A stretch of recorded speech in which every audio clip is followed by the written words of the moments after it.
जवान साधु है, एकांत में कोई भी कन्या सेवा करे, कोई भी लड़की जाके सेवा करे, कोई भी माई दाई सेवा करे, यह संन्यास धर्म के विपरीत है। इसलिए ये तो उसका कर्तव्य है। कभी साधु को भी बचना चाहिए और सेवा करने वाली को भी बचना चाहिए।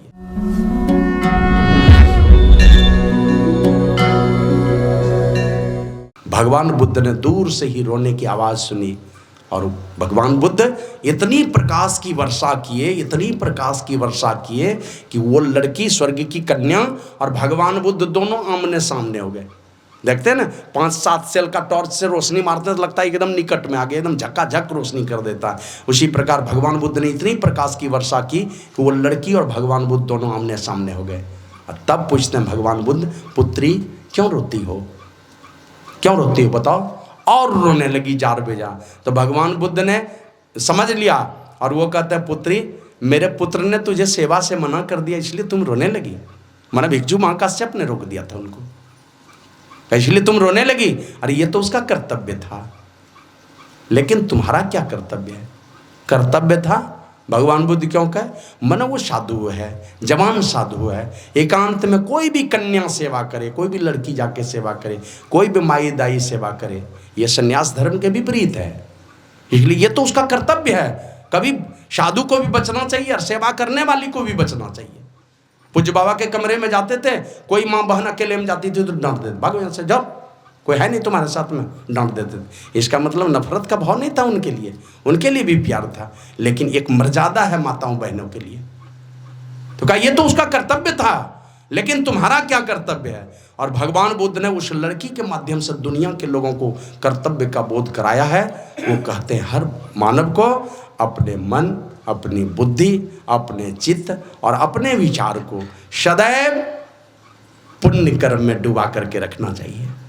अगर पुण्य कर्म में अपने मन, बुद्धि, चित्त और विचार को जोड़ के नहीं रखेंगे तो हमारा मन ठीक उसी प्रकार बुरे कर्मों में चला जाएगा। जैसे किसी सूकर को रात में खूब बढ़िया खाने के लिए दो, एसी कमरे में सोने दो, और सुबह जैसे दरवाजा खोलोगे तो बिस्टा खाने चला जाता है।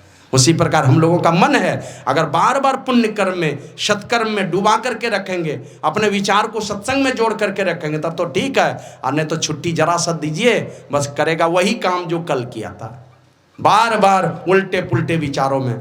जिसके लिए गुरु महाराज कहते हैं, पशु पक्षी कृमि आदि की योनि में भर में वो बहु बार हो। बहुत बार पशु पक्षी की योनि में गए हैं, कीड़ा मकोड़ा की योनि में गए, तो उधर ही सुख पाना चाहते हैं। गरीब घर की गाय अमीर घर में चली जाती है, बेच देता है तो चली जाती है, लेकिन अमीर घर से भी भाग के गरीब के घर में आती है कि नहीं आती है? बहुत बार भाग के चली आती है। तो वहीं आदत लग गई है उसको। तो वही कहते हैं, अपने मन को, अपनी बुद्धि को, अपने विचार को, अपने चित्त को सदैव पुण्य कर्म में जोड़ के रखना चाहिए। अब विचार करने का कौन पुण्य कर्म है? पुण्य कर्म तो बहुत है संसार में, लेकिन रामचरितमानस में लिखा है, पुण्य एक जग मह नहीं दूजा, मन कर्म वचन विप्र पद पूजा।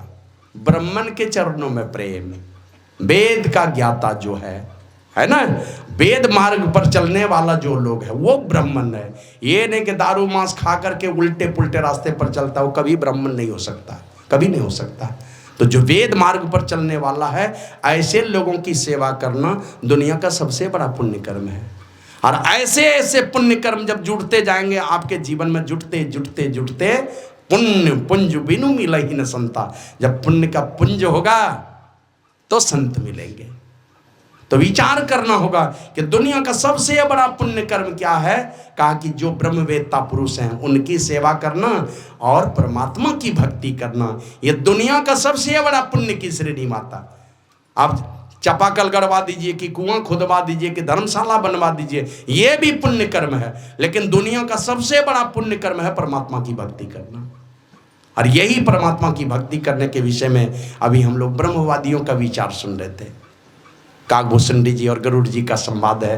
काकभूषुंडी जी माने अध्यात्म पक्ष के, धार्मिक विचार के पक्षी हैं, और गरुड़ जी सांसारिक विचार के पक्षी हैं। तो संसार के तरफ से पूछते हैं, माने साधारण गृहस्थ जैसे पूछता है उस तरह से पूछते हैं, और धर्मात्मा महात्मा बन करके वो जवाब देते हैं। उनसे पूछते हैं, हमारे जीवन में दुख क्यों, कारण क्या है इन सारे दुखों का? तो काकभूषुंडी जी कहते हैं, मेरा विचार क्यों सुनना चाहते हो? मैं कुछ ब्रह्मवादियों का विचार सुनाता हूँ। और सबसे पहले किनका विचार सुना है? जो अखंड समाधि में हजारों हजार वर्ष तक चले जाते हैं, अखंड समाधि में रहते हैं, अपने आत्म सुख में डूबे रहते हैं, अपने आत्म स्वरूप को देखना चाहते हैं, उस समाधि में चले जाते हैं। उनके विषय में कहते हैं शिव, जो कल्याण करने वाले हैं, लोक कल्याण का। शिव माने ही होता है कल्याण करने वाला। तो शिव जी का विचार सुनाता हूँ, फिर ब्रह्मा जी का विचार सुनाता हूँ। अब ब्रह्मा जी की कृपा देखिए, अब सारे जीवों को किस तरह का बनाया। एक एक जीव तो एक कोशिकीय बना दिए, एक कोशिका वाला है, उससे ज्यादा हम लोगों के शरीर में अनंत कोशिका है, एक एक जीव तो एक एक कोशिका वाला बनाया। जैसे अमीबा ये सब पढ़ते थे ना, उसे बीच में 2 टुकड़ा हो जाता तो 2 अमीबा बन जाता था। और हम लोगों को कैसा बनाया? सबसे नीचे दिया हम लोगों को योनि मार्ग दे दिया, उससे ऊपर दे दिया पेट, उससे ऊपर दे दिया हृदय, उससे ऊपर में ला करके दिया विचार करने की शक्ति, ये दिया है। तो मनुष्य का ऐसा मैंने मॉडल तैयार किया उन्होंने, और ये टॉप मॉडल है मनुष्य का। मैंने ऐसा नहीं है कि किसी का माथा यहाँ पैर के पास में दे दिया। अभी देखते गाड़ी वगैरह जो बनता है, हर साल मॉडल चेंज होता है, कुछ ना कुछ इधर उधर आगे पीछे करते रहेगा। लेकिन मनुष्य का शरीर ब्रह्मा जी ने किस प्रकार का? एकदम टॉप मॉडल का बना रखा है। माथा ऊपर में ही है, कान के जगह पर किसी का आंख नहीं होता, आंख के जगह पर किसी का नाक नहीं होता, एकदम इस प्रकार का बना के रखा है। और हम लोगों के ऊपर बड़ी कृपा की है, इस सारे जीवों में श्रेष्ठ बना दिया हम लोगों को, सिरमौर प्राणी बनाया है। और वो ब्रह्मा जी उनका विचार कहते हैं, जिनके चारों मुख से 4 पुत्र वेद स्वरूप, जो चारों मुनि ही पैदा हुए, सनक, सनंदन, सनातन और सनत कुमार, कहते वो ब्रह्मा जी का विचार मैं सुनाता हूँ।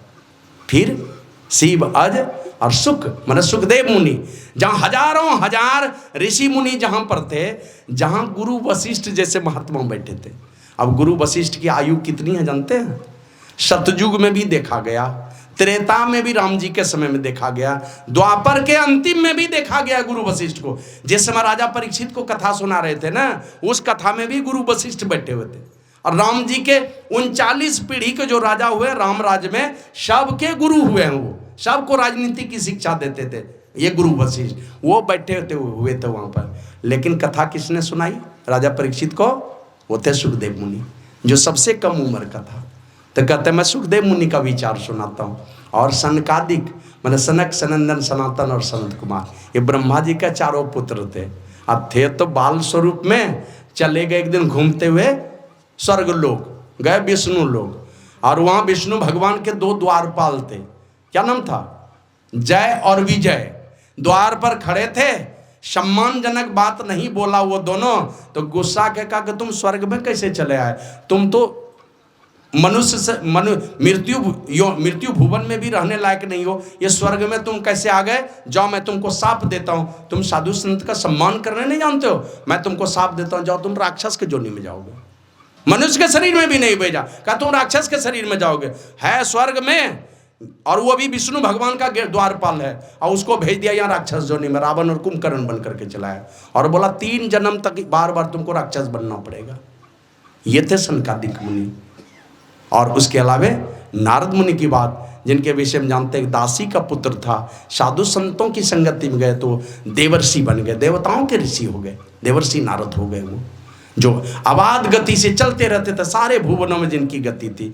और वो कहते हैं इन सारे लोगों का विचार मैं सुनाता हूँ। शिव, अज, सुख, सनकादिक, नारद, जे मुनि ब्रह्म विचार विशारद। इसके अलावे भी कोई मुनिगण कोई विचार ब्रह्म विचार में प्रवीण है, सब कर्मत खगनायक किया।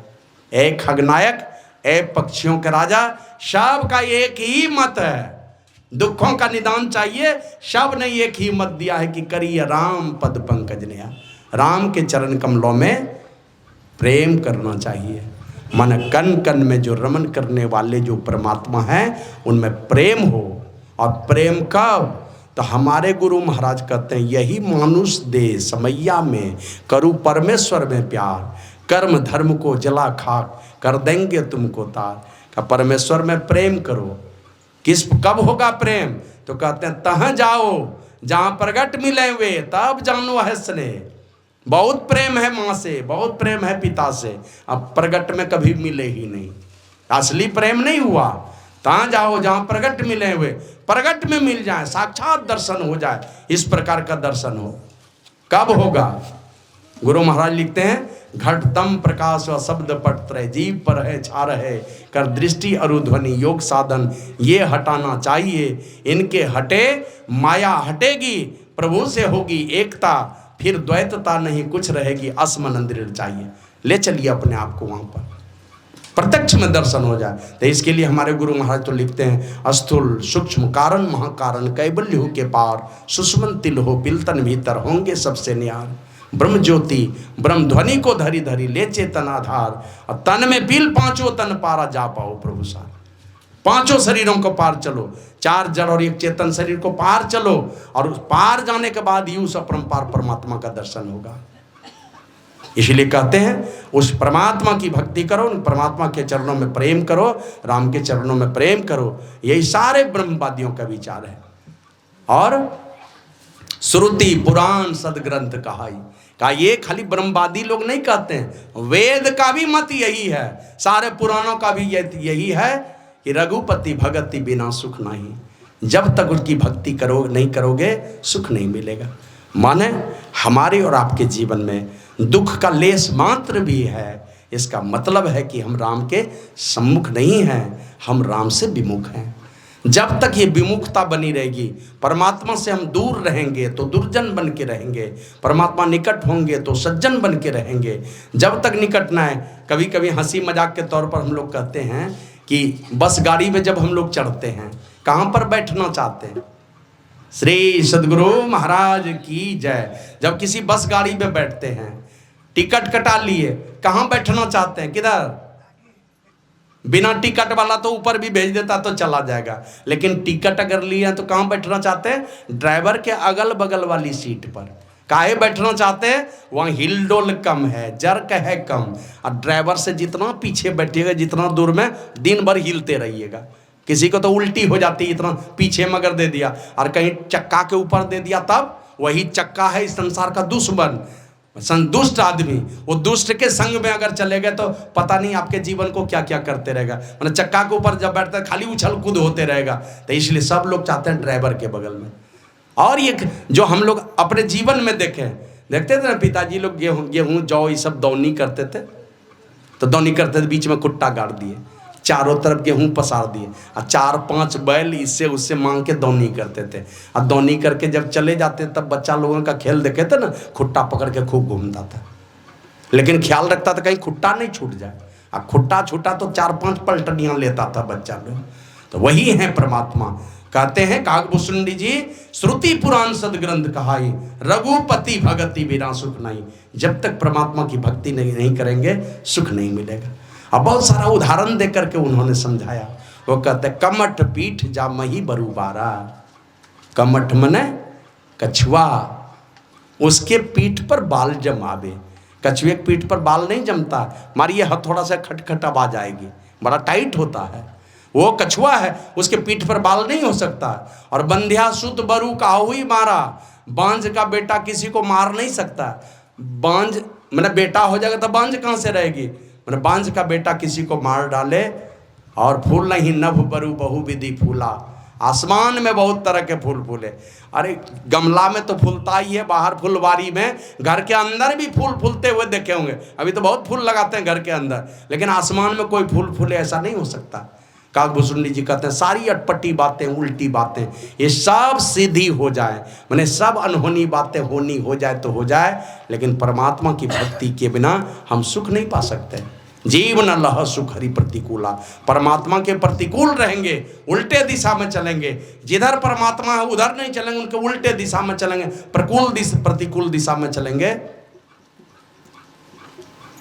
हम सुख नहीं पा सकते। फिर त्रिषा जाई बरु मृग जल पाना। मृग जल पान समझते हैं ना? रेगिस्तान में हिरन जब देखता है गर्मी के दिनों में, दूर में लू चलते हुए देखता है, लू चलते हुए। अभी भी देखिएगा, हम लोग गाड़ी लेकर जाते हैं ना, दूर में देखते हैं तो सड़क पर लगेगा पानी गिरा हुआ है, निकट जाते हैं पता चलता है कुछ नहीं है, सूखी धरती है।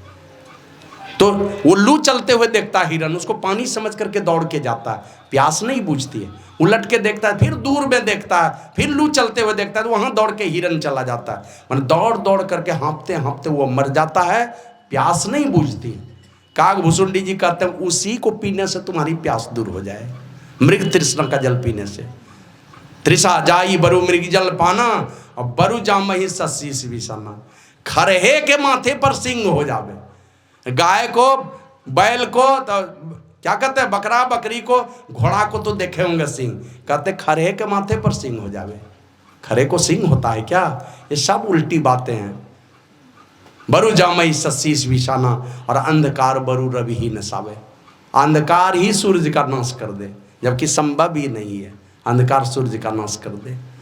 वो तो सूर्य की किरण जो है पृथ्वी के जिस भाग में नहीं पड़ती उधर अंधकार रहता है, तो अंधकार ही नाश कर दे, सूर्य का ही नाश कर दे। राम से विमुख रह करके कोई सुख नहीं पा सकता है। और कहते कहते एक कठिन बात वो कहे, एक अटल सिद्धांत बतलाए हैं। बारी मथे घृत होई बरु सिकता ते बरु तेल, अब बिनु हरि भजन न भवतरिया, यह सिद्धांत पेल। एक अटल सिद्धांत है। आवाज बढ़ो जरा। एक अटल सिद्धांत दिया, पानी को मथने से घी हो जावे। होता नहीं है, कोई ऐसा छटका तैयार नहीं हो जो पानी से घी बना दे। और बालू को पेरने से तेल निकल आवे, ऐसा कोई मिल तैयार नहीं, स्पेलर नहीं तैयार हुआ है। देंगे सरसों में तो खल्ली का वजन भले बढ़ सकता है, लेकिन बालू को पेरने से तेल नहीं निकल सकता है। ऐसी होशियारी करते हैं लोग, दिया सरसों में बालू मिला करके वजन बढ़ाने के लिए। तो बालू को पेरने से तेल नहीं हो सकता। कागभूषुंडी जी कहते हैं हो जाए, ये भी हो जाए तो भी ये कटल सिद्धांत है कि बिना परमात्मा का भजन किए हम इस संसार सागर से पार नहीं हो सकेंगे। इसलिए बाबा कबीर चेतावनी दे करके कहते हैं, नाम हरि का जप ले बंदे फिर पीछे पछताएगा। तू कहता है मेरी काया, काया का गुमान किया, चांद सा सुंदर ये तन तेरा मिट्टी में मिल जाएगा। वहां से तो क्या तू लाया बंदे, यहाँ से क्या ले जाएगा। मुट्ठी बांध के आया जग में हाथ पसारे जाएगा। यही दशा होने वाली है। इसलिए करना क्या, जो करना है हमें वो चिंता, वो विचार करना होगा हमें, जिससे हमारा परम कल्याण होगा। पढ़िए, यमराज का उपदेश है नचिकेता को, उत्तिष्ठता जागृता प्राप्य बरान्य बोधता क्षुरस्य धारा निशिता दुरतया पथस्तत् कवयो वदन्ति, दुर्गम पथस कवयो तद्वदन्ति। कहते अरे विद्याग्रस्त लोगों उठो और अज्ञान निद्रा से जागो, श्रेष्ठ पुरुषों की संगति में चलो। श्रेष्ठ पुरुष जो परमपिता परमात्मा से मिला दे, ऐसे पुरुषों की संगति में चलो और उनसे जाकर के ज्ञान प्राप्त करो। उनसे नहीं प्राप्त करोगे तो वो जो परमात्मा है ना, उस रास्ते पर चलना। छुरे की धार जिस प्रकार तीक्ष्ण और दुस्तर होती है ना, उसी प्रकार साधना का पथ है। ऐसे महापुरुषों की संगति में चलो। और नहीं जानोगे बड़ी परेशानी है। दुनिया की सबसे बड़ी हार है, दुनिया की सबसे बड़ी चूक है हमारी। 10 भर 20 भर 50 भर सोना चांदी खो जाए बहुत बड़ी चूक नहीं है। हाथ पैर कट जाए, कहीं एक्सीडेंट में टूट जाए, बहुत बड़ी चूक नहीं हुई, बहुत बड़ी गलती नहीं हुई, बहुत बड़े घाटे का सौदा नहीं हुआ। घाटे का सौदा यही है, इस शरीर को पाकर के जो काम करना चाहिए था, जो काम करने के लिए परमात्मा ये शरीर देते हैं, वही काम नहीं किए। और काम तो और शरीर दे देते हैं। ढेर बोझा लादना तो ऊंट बना देगा, घोड़ा बना देगा, सांड बना देगा, कुछ भी बना देगा। इसी की पहचान करनी है। और गुरु महाराज कहते हैं जीवो परम पिता निज चिन्ह हो, कहते संतन हितकारी। अपने उस परम पिता की, परमात्मा की पहचान करो। यमराज उपदेश करते नचिकेता को, अशरीरम शरीरेषु अनवस्थित अवस्थितम महानतम विभुमात्मानम मत्वा धीरो न सोचते। जो धीर पुरुष होते हैं ना, वो शोक नहीं करते हैं, माना शोक रहित हो जाते हैं। कौन? तो कहते हैं जो शरीरों में शरीर रहित है, आत्मा। माना शरीर में रह के भी शरीर से अलग है वो आत्मा। और अनवस्थित अवस्थितम, अविनाशी तत्व में भी, विनाशी में अविनाशी तत्व परमात्मा आत्मा है, और इस शरीर में शरीर रहित वो आत्मा है। अनवस्थित अवस्थितम और महानतम विभुमात्मानम, उस महान और सर्वव्यापक आत्मा को जानकर बुद्धिमान पुरुष शोक नहीं करता। माना जब तक उस आत्म तत्व को नहीं जानेंगे, उस परमात्मा को नहीं पहचानेंगे, उस ब्रह्म को नहीं चिन्हेंगे, सबसे बड़ी चूक हो गई अगर यही काम छूट गया तो। और उसी को जानने के लिए कागभूषुंडी जी एक सिद्धांत दिए कि बारी मथे गिरत होय बरु सिकता ते बरु तेल, बिनु हरि भजन न भवतरिया, यह सिद्धांत पेल। यह अटल सिद्धांत है। और इतनी शक्ति है उस परमात्मा को कि मस्कई करई विरंची प्रभु अजय मसक्तेहीन। मच्छर को ब्रह्मा बना सकते हैं, उनकी मर्जी है। राजा को भिकमंगा बना देगा, भिकमंगा को राजा बना देगा। मच्छर को ब्रह्मा बना देगा, ब्रह्मा को मच्छर से तुच्छ बना देगा। अस विचारी तजी संशया राम ही भजय प्रवीण। ऐसा विचार करके जो बुद्धिमान चतुर प्राणी होते हैं वो महापुरुषों के संगति में जाकर बैठकर विचार करते हैं। आए हो तुम कहाँ से, जानना है फिर कहाँ, इतना सा ही विचार लो, बस हो गया भजन। कहाँ से आए हैं, कहाँ को जानना है, करना क्या था इस संसार में आकर के।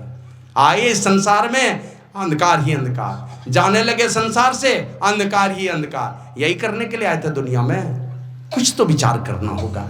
और यही विचार करने में संत महापुरुष बतलाते हैं परमात्मा की भक्ति ही सबसे विचारणीय चीज है। इस परमात्मा की भक्ति करके ही हम सारे दुखों से बच सकते हैं। इसलिए हमारे गुरु महाराज कहते थे ये सत्संग ईश्वर भक्ति सिखलाता है और ईश्वर भक्ति से हमारे सारे दुख मिट जाएंगे। ऐसा हमारे पूर्वजों ने, हमारे शास्त्रों ने सिखाया है। ईश्वर भक्ति से सारे दुख मिट जाएंगे। इसलिए ईश्वर की भक्ति करने का उपदेश काकभूषण जी गरुड़ जी को दिए हैं और उनके माध्यम से सारी दुनिया को दिया है। इसके लिए हमें परमात्मा के स्वरूप के विषय में जानना होगा। और वही कहते हैं अगर जानना चाहते हो उसको तो गुरु की जुक्ति से सुमिरन करो। गुरु को सुमरो मीत, गुरु की जुक्ति से सुमिरन करो। और सुमिरन की श्रेणी में ही उसी के अंदर में ये क्या कहते हैं, ये इतना बड़ा, जैसे एक बहुत बड़ा घर होता है उसमें कुछ भी घुसा दिए सब हटता चला जाएगा। उसी प्रकार ये सुमिरन क्या है तो बाबा कबीर कहते हैं जब तब संयम साधना सब सुमिरन के माए। जब ये क्या है तो गुरु महाराज कहते हैं सारे मंत्रों का जो राजा है, जप तो 3 प्रकार के, लेकिन उनमें जो सारे मंत्रों का राजा है वो गुरु प्रदत्त मंत्र का अगर जप हो तो गुरु जाप जपन साचो तब सकल काज सारणम। सारे कार्य का निस्तार करने वाला है गुरु मंत्र का जप। और रामचरितमानस में तो लिखा है ब्रह्मा विष्णु महेश समेत सारे देवी देवताओं को बस में कर लेगा अगर गुरु प्रदत्त मंत्र का जप करते हो तो। मंत्र परम लघु जासु बस विधि हरि हर सुर सर्व महामंत्र गजराज का बस कर अंकुश कर। दूसरे जगह लिखते हैं सर्व क्षण गुरु मन जो में ही रहे, लगे रहिए। मन में किनको डेरा दे दीजिए, सर्व क्षण गुरु मन, अपने मन में गुरु को डेरा दे दीजिए। चाहे जप करते रहिए कि मानस मूर्ति का ध्यान करते रहिए, अपने मन में डेरा दे दीजिए गुरु को, तो निश्चय निर्वाण हो, निश्चित रूप से मुक्ति हो जाएगी। संत सबू कहे हो, सारे संतों ने कहा है। तो जब सारी सिद्धि, सारे देवी देवता ब्रह्मा विष्णु महेश समेत सारे देवी देवता को बस में करने वाला है। और जो जितना जपेगा उनका उतनी ही पूंजी बनेगी, उतना ही कल्याण। और गुरु महाराज तो कहते हैं तो ही छेड़ेगा न काल, तुमको काल भी छेड़ने नहीं आएगा अगर गुरु मंत्र को जपते रहोगे। और दुनिया में जितने विघ्न बाधाएं हैं ना, जितना तंत्र मंत्र जंत्र जितनी शक्ति लगा दे कोई, जो गुरु प्रदत्त मंत्र का जप करता रहेगा कोई तंत्र मंत्र जंत्र उनके ऊपर चलने वाला नहीं है। तो जप कीजिए। फिर है तब दुनिया में जितना तरह का जितना व्यवसाय कर ले, जो कुछ भी कर ले, पता नहीं एक चीज मिलेगा तो दूसरी चीजें मिलेंगी कि नहीं, लेकिन तप एक ऐसी क्रिया है जो चीज चाहेंगे वही मिलेगा। आज तक इस धरती पर जो कोई आया, जिसने भी तप किया, जो चीज चाहा वही पाया। हमारे यहां तप में क्या आता है, गुरु के काम में अपने शरीर को लगा के रखना शरीर का तप है। गुरु के काम में शरीर को लगाना शरीर का तप, बुद्धि को लगाना बुद्धि का तप, अपने मन को गुरु के काम में लगा के रखना। क्या है गुरु का दिया हुआ काम, यही मानस जाप और मानस ध्यान करते रहना। हमेशा मन में गुरु को डेरा डाल करके रखो, उसको हटने मत दो कभी भी। ये मन का तप है, मानसिक तप इसको कहते हैं। तो तप कीजिए। फिर है संयम। संयम में है 5 पापों से अपने आप को बचा के रखिए। 5 पापों से बचाइए और 6 विकारों से, काम क्रोध लोभ मोह मद मात्सर्य, इन 6 विकारों से अपने आप को बचा करके रखिए। 5 पापों से बचा करके रखिए, एकदम संयम में रखिए अपने आप को। और ये जब कर लीजिए तब कर लीजिए, संयम कर लीजिए, तब है साधना, है ना। यहां से आगे की यात्रा शुरू होती है। आगे की यात्रा में दृष्टि साधन अर्थात बिंदु ध्यान का साधन है और नाद ध्यान का साधन है। गुरु महाराज लिखते हैं बिंदु चंद तब सूर्य प्रकाश से शब्द लहर लहराई हो, जो अति सिमटी रहे सुख मन में ताको पड़े जनाई हो। तो किसको दिखलाई पड़ेगा? जो समेट समेट करके गुरु के युक्ति से अपने को सुषुम्ना में समेट समेट करके लगाएगा, उनको दिखलाई पड़ेगा। और शब्द महल में सुरत चले तब पकड़ी शब्द की धारा रे, पैठत सुनत शब्द अनहद जो बाजत विविध प्रकारा रे। शब्द महल में सार शब्द ध्वनि जो भवजल कड़ी हारा रे।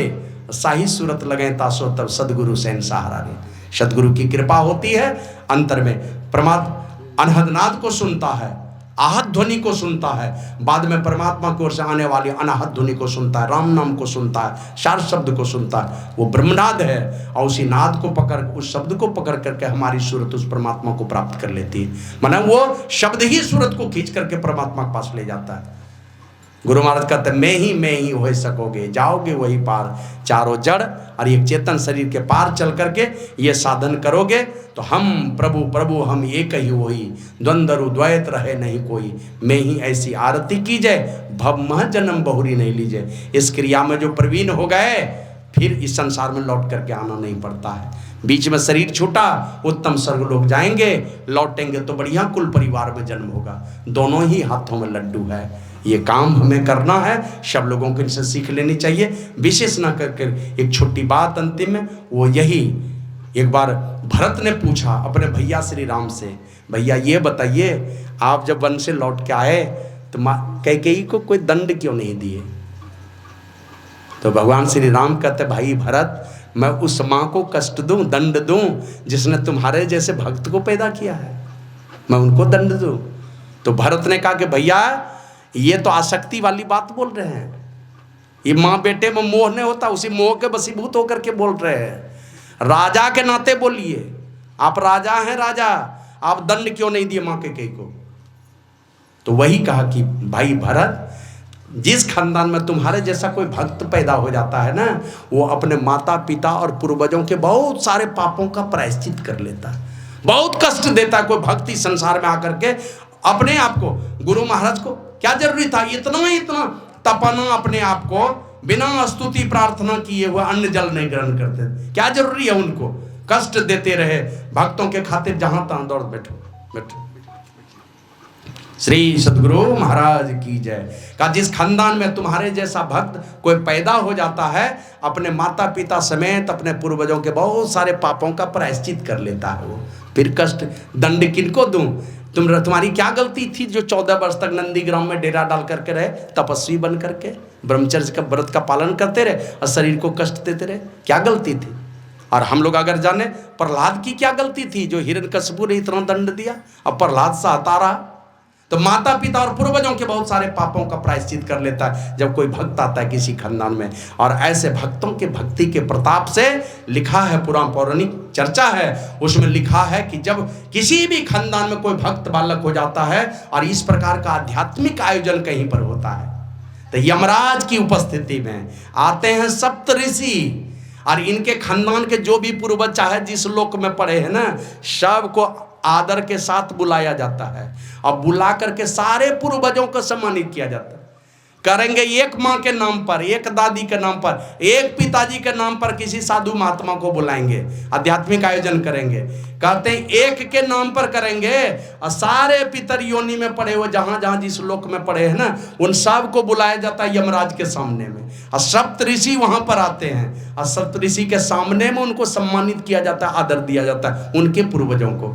और लिखा है कि अगर थोड़ा, जैसे कभी हमने बताया था कि थोड़ा नंबर के लिए देखते हैं, सब पेपर में पास है, फर्स्ट डिवीजन का नंबर है, एक पेपर में गड़बड़ा रहा है, टीचर क्या करता था 3-4 नंबर ग्रेस दे करके उसको भी फर्स्ट डिवीजन हो गया, पास, 3-4 नंबर ग्रेस दे दिया। उसी प्रकार हमारे बहुत सारे पूर्वज हैं पितर योनि में पड़े हुए हैं, वेटिंग रूम में पड़े हैं, मनुष्य शरीर नहीं मिल पा रहा है, वहां से जाना है मनुष्य शरीर में ही, लेकिन कुछ पॉइंट कम हो रहा है। यहाँ कोई बेटा पोता कोई भी बढ़िया कर्म कर दिया उनके नाम पर, बस वो ग्रेस मिल जाता है और उनको मनुष्य शरीर मिल जाता है, पितर योनि से मनुष्य शरीर में चला जाता है। तो इसीलिए शंकर भगवान से पूछा था माता पार्वती ने, सबसे बढ़िया खानदान कौन? कहा जिस खानदान में एक भी भक्त पैदा हो जाए।